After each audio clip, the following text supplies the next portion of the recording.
সোনাই শহরে একই দিনে একাধিক রাস্তার কাজের শিলান্যাস করলেন বিধায়ক করিমউদ্দিন বড়ভূঁইয়া ওরফে সাজু। বুধবার মুখ্যমন্ত্রী নগরীয় পথিপথ নির্মাণ প্রকল্পের অধীন ৩ কোটি টাকা ব্যয়ে ৭টি রাস্তার কাজের ফলক উন্মোচন করেন এবং ৮৩ লক্ষ টাকা ব্যয়ে নির্মিত আরেকটি সড়কের উদ্বোধন করেন বিধায়ক সাজু। এতে উপস্থিত ছিলেন সোনাই পৌরসভা chairperson Shilurani Das, vice chairman Sheikh Shahrur Alam, বিভাগীয় কর্মকর্তা সহ অন্যান্যরা। পরে সাংবাদিকদের মুখোমুখি হয়ে বিধায়ক করিমউদ্দিন বলেন, রাজনীতির ঊর্ধ্বে উঠে সবাই সোনাইয়ের উন্নয়নে কাজ করছেন।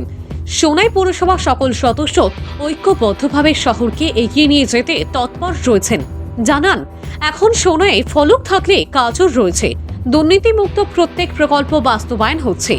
জনগণ সহযোগিতা করলে সোনাইয়ের উন্নয়ন আরও ত্বরান্বিত হবে। পৌরসভার ভাইস চেয়ারম্যান শেখ শাহরুল বলেন, প্রথমবারের মতো নির্বাচিত পৌরবোর্ড শহরের পরিবর্তনের চিন্তাধারায় উন্নয়ন করছে। খুব শীঘ্রই প্রায় ৩.৫ কোটি টাকা ব্যয় পৌরসভা স্থায়ী ভবন নির্মাণ কাজের সূচনা হবে।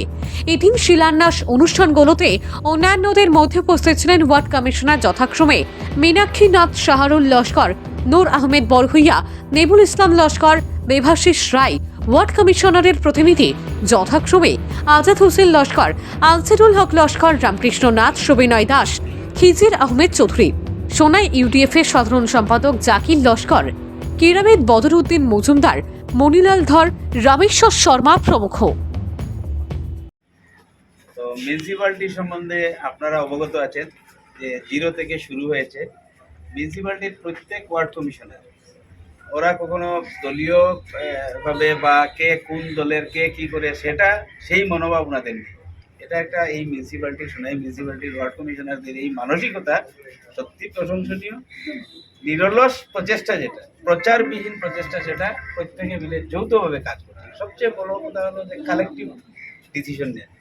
সোনাই মিউনিসিপ্যালিটি প্রথম মিটিংয়ে আমি আসার পরে ওনাদের যে আলাপ আলোচনা হয়েছিল কীভাবে স্কিম, তারপরে আমি বলেছি আমি না আসলে হবে, আপনারা যেভাবে সবাই মিলে যৌথভাবে স্কিমগুলো নিচ্ছেন সত্যিকারের পাবলিক ইন্টারেস্টে এবং সঙ্গে অ্যাসেট ক্রিয়েট করার যেটা চেষ্টা আমরা আগামীতেও আরও প্ল্যান নিয়েছি। আপনারা ভবিষ্যতে দেখবেন যে সোনাই নিয়ে আমরা সবাই স্বপ্ন দেখি, অনেকেই বলেন, কিন্তু বাস্তবায়নের ক্ষেত্রে অনেকে দেখা যায় দুর্নীতির আশ্রয় নিয়েছিলেন, অনেকে দেখা গেছে ফুলপ্রুফ কোনো প্ল্যানিং ছিল না। কিন্তু আমি মিউনিসিপ্যালিটি বোর্ডকে এই জন্য ধন্যবাদ জানাই যে শহরের সোনাই শহরের নাগরিকদের স্বার্থে একটা প্ল্যানিং নিয়ে মিউনিসিপ্যালিটি এগোচ্ছে। তার জন্য আজকে আমরা 8টা রাস্তা করেছি। আজকে আমি কথা দিতে পারি যে আমার প্রত্যেক ওয়ার্ড কমিশনার অফিসার যারা আছেন যে আগামী মার্চের মধ্যে এই রাস্তাগুলো 100% কমপ্লিট হবে।